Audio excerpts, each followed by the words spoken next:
श्री स्वामी समर्थ मंडळी, तुमचे मनापासून स्वागत आहे आपल्या या पवित्र आणि श्रद्धेने भरलेल्या धार्मिक माहितीच्या चॅनलवर। आजचा दिवस तुमच्या जीवनात आनंद, समाधान आणि सकारात्मकतेने भरलेला जाऊ, हीच प्रार्थना मी स्वामींच्या चरणी करतो आणि या नवीन व्हिडिओची सुरुवात करतो आहे। आज मंगळवार 6 जानेवारी 2026 आणि आजच्या या मंगल दिवशी पौष महिन्यातील अत्यंत पावन अशी अंगारकी संकष्टी चतुर्थी आपल्यावर चालून आली आहे। मराठी पंचांगानुसार पौष महिन्याची सुरुवात झाली असून मंगळवारच्या दिवशी आलेली ही संकष्टी चतुर्थी विशेष महत्त्वाची मानली जाते। पौष महिन्यातील संकष्टी चतुर्थी जेव्हा मंगळवारी येते तेव्हा त्या दिवशी अंगारक योग निर्माण होतो। प्राचीन काळापासून प्रत्येक वद्य चतुर्थीला भगवान श्री गणेशाची उपासना आणि व्रत करण्याची परंपरा चालत आलेली आहे।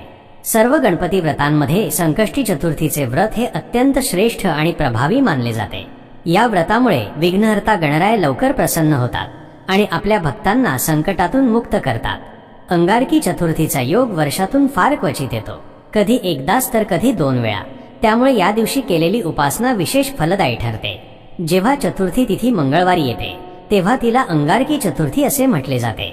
अंगारक म्हणजे मंगळ ग्रह, जो अग्नीसारखा तेजस्वी आणि लालसर मानला जातो। धार्मिक ग्रंथांनुसार मंगळ ग्रहाने भारद्वाज ऋषींकडून गणेश मंत्र प्राप्त करून श्री गणेशाची कठोर उपासना केली होती। त्या उपासनेने प्रसन्न होऊन गणपती बाप्पांनी मंगळ ग्रहाला असा वर दिला की माझा जन्म चतुर्थी तिथीला झाला आहे, म्हणून मंगळवारी येणारी चतुर्थी तुझ्या नावाने ओळखली जाईल। हाच उल्लेख गणेश पुराणामध्ये आढळतो। म्हणून असे मानले जाते की जो भक्त अंगारकी चतुर्थीचे व्रत श्रद्धेने करतो त्याला वर्षभरातील सर्व संकष्टी चतुर्थींचे पुण्य प्राप्त होते। त्यामुळे या दिवशी लहान मुलांपासून ते वृद्धांपर्यंत सर्वजण हे व्रत करतात। ज्यांना दर महिन्याला संकष्टी चतुर्थीचे व्रत सुरू करायचे आहे त्यांच्यासाठी अंगारकी चतुर्थी हा सर्वात योग्य दिवस मानला जातो, कारण कोणत्याही चतुर्थीपासून हे व्रत सुरू करता येत नाही, तर अंगारक योग असलेली चतुर्थीच त्यासाठी योग्य ठरते। म्हणूनच 6 जानेवारीपासून तुम्ही हे व्रत नक्कीच सुरू करू शकता। यावर्षी अंगारकी संकष्टी चतुर्थीची सुरुवात 6 जानेवारी रोजी सकाळी 8:01 होत असून समाप्ती 7 जानेवारी रोजी सकाळी 6:54 होणार आहे।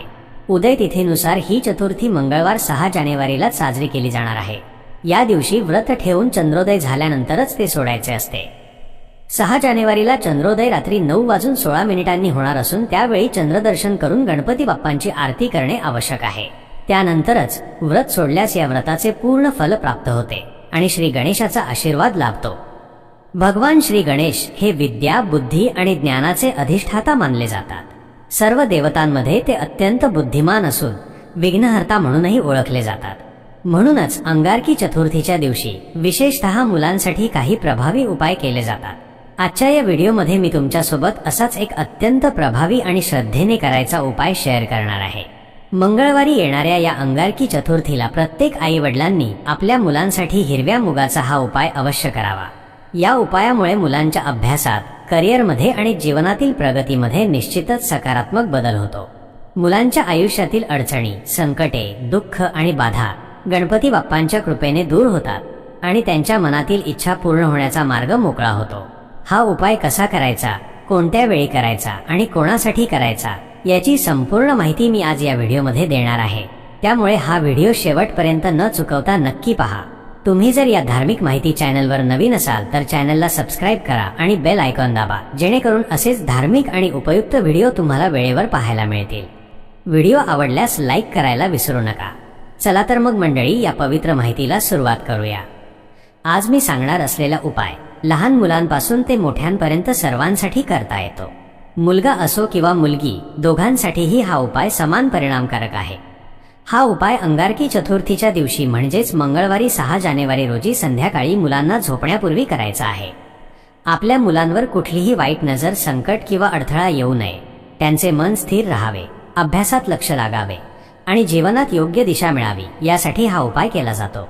जर तुमच्या मुलांना अपेक्षित गुण मिळत नसतील, मुले हट्टी वागणूक दाखवत असतील, अभ्यासात मन लागत नसेल, नोकरी मिळण्यात अडचणी येत असतील किंवा चुकीच्या संगतीत अडकले असतील, आत्मविश्वास कमी झाला असेल, तर अशा सर्व परिस्थितीत अंगारकी चतुर्थीचा हा उपाय अत्यंत लाभदायक ठरतो। कारण या दिवशी श्री गणेश स्वतः आपल्या भक्तांवर कृपादृष्टी ठेवण्यासाठी पृथ्वीवर अवतरतात असे मानले जाते। या दिवशी गणेश तत्व 100 पटीने सक्रिय असते आणि त्या दिवशी केलेला प्रत्येक श्रद्धेचा उपाय निश्चित फल देतो। उपाय करण्यासाठी सकाळी लवकर उठून स्वच्छ स्नान करा. आपल्या देवघरातील गणपती बाप्पांच्या मूर्तीला किंवा फोटोला शुद्ध पाणी, दूध किंवा पंचामृताने अभिषेक करा. हळद, कुंकू, अक्षदा, चंदन आणि लाल फुले अर्पण करा. गुळ खोबऱ्याचा नैवेद्य दाखवून आरती करा. यानंतर संध्याकाळी हा उपाय करायचा आहे. उपायासाठी हिरव्या रंगाचे स्वच्छ कापड घ्यायचे आहे, शक्यतो कापसाचे असावे. त्यानंतर अखंड हिरवे मूग घ्यायचे आहेत, डाळ नाही. मूग तुटलेले किंवा फुटलेले नसावे. जितकी मुले असतील तितकी हिरवी कापडी घ्यायची आहेत, साधारण तळहाता एवढी. प्रत्येक मुलासाठी वेगळे 108 हिरवे मूग घ्यायचे आहेत. उपाय सुरू करण्यापूर्वी गणपती बाप्पांसमोर दिवा आणि अगरबत्ती लावा. आसनावर बसून हिरवे कापड समोर ठेवा. एक वाटीमध्ये 108 मूग ठेवा.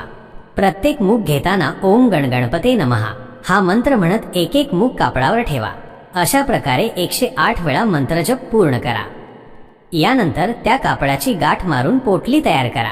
ही पोटली गणपती बाप्पांसमोर ठेवून आपल्या मुलांचे नाव घेऊन त्यांचे सर्व दुःख, अडचणी, बाधा दूर व्हाव्यात, त्यांची प्रगती व्हावी अशी मनापासून प्रार्थना करा.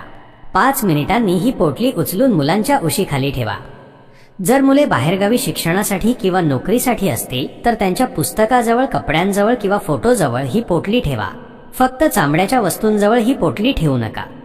दुसऱ्या दिवशी म्हणजे 7 जानेवारी रोजी सकाळी स्नान करून ही पोटली उशीखालून काढा आणि जवळच्या गणपती मंदिरात घेऊन जा. दुर्वा, फुले आणि गुळ खोबऱ्याचा नैवेद्य अर्पण करा. पोटली गणपती बाप्पांच्या चरणी ठेवून पुन्हा एकदा आपल्या मुलांच्या यशासाठी मनापासून प्रार्थना करा आणि मग घरी परत या. हा उपाय श्रद्धेने आणि निष्ठेने केल्यास नक्कीच फलदायी ठरतो. अंगारकी चतुर्थी ही वर्षातील अत्यंत शक्तिशाली चतुर्थी असल्यामुळे या दिवशी केलेला उपाय वाया जात नाही. गणपती बाप्पा आपल्या भक्तांना कधीही निराश करत नाहीत. ही महत्त्वाची माहिती तुमच्यापर्यंत पोहोचवणे हेच माझे उद्दिष्ट होते. व्हिडिओ आवडल्यास लाईक करा, चॅनलला सबस्क्राईब करा आणि ही माहिती आपल्या मित्रपरिवारासोबत शेअर करा. लवकरच भेटूया एका नवीन व्हिडिओमध्ये. तोपर्यंत सर्वांना श्री स्वामी समर्थ. आशा आहे की ही माहिती तुमच्यासाठी उपयुक्त ठरेल. आपल्या मुलांच्या उज्ज्वल भविष्यासाठी आणि सुखी जीवनासाठी हा उपाय पूर्ण श्रद्धेने करा.